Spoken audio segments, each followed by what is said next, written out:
नमस्कार. शासनच्या YouTube channel आप सर्वांचं अगदी मनपूर्वक स्वागत आहे. तर आताची घडीची सर्वात पुढे ब्रेकिंग न्यूज म्हणजे सरकारी कर्मचाऱ्यांसाठी आताची मोठी ब्रेकिंग न्यूज. सरकारी कर्मचाऱ्यांना 8 वेतन आयोगाबाबत आताची घडीची मोठी बातमी. त्या संदर्भात या एपिसोडच्या माध्यमातून संपूर्ण अपडेट आता बघणार आहोत. तत्पूर्वी मी आपल्याला सांगू इच्छितो, आपण चॅनल नवीन असेल तर चॅनलला सबस्क्राईब करायला चला आजच्या अपडेट सविस्तर समजून चला सुरू करूया.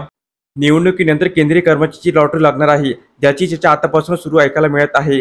या आर्थिक वर्षात नवीन सरकार स्थापन झाल्यानंतर केंद्रीय कर्मचाऱ्यांना 8व्या वेतन आयोगाची स्थापनाची भेट दिली जाऊ शकते असे म्हणले जात आहे. असे झाल्यास मूळ पगारात विक्रमी वाढ होईल, जे बूस्टर डोस सारखे सिद्ध होईल.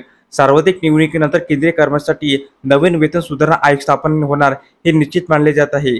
सरकारने अद्याप अधिकृतपणे काही सांगितले नाही, मात्र मीडिया रिपोर्ट्समध्ये हा मोठा दावा केला जात आहे. 7वा वेतन आयोग 2014 साली स्थापन करण्यात आला. मंत्रालयाकडून मोठा निर्णय घेतला जाऊ शकतो. लोकसभा निवडणुकीनंतर कार्मिक, सार्वजनिक तक्रार आणि निवृत्त वेतन मंत्रालयाला लिहिलेल्या पत्रात भारतीय रेल्वे कर्मचारी सरकारकडे 8वा वेतन आयोग स्थापन करण्याची मागणी केली आहे. याशिवाय अनेक कर्मचारी संघटनांनी 8वा वेतन आयोग स्थापनेची मागणी करीत आहे.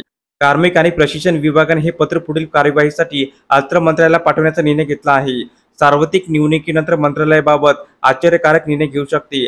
जर 8वा वेतन आयोग स्थापन झाला तर तो सुमारे 2 वर्षांनी म्हणजेच 2026 साली लागू होईल. यामुळे कर्मचाऱ्यांच्या मूळ पगारात लक्षणीय वाढ होणार असून तो बूस्टर डोस प्रमाणे असेल. देशभरात 7वा वेतन आयोग 2014 साली स्थापन करण्यात आला होता.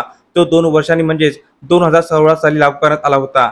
7वा वेतन आयोग लागू झाल्यानंतर केंद्रीय कर्मचाऱ्यांच्या पगारात सुमारे 23% वाढ करण्यात आली होती. नियमानुसार दर 10 वर्षांनी नवीन वेतन आयोग लागू केला जातो. मात्र हा कायदा अनिवार्य नाही, त्याची अंमलबजावणी करण्यास विद्यमान सरकार बांधील नाही.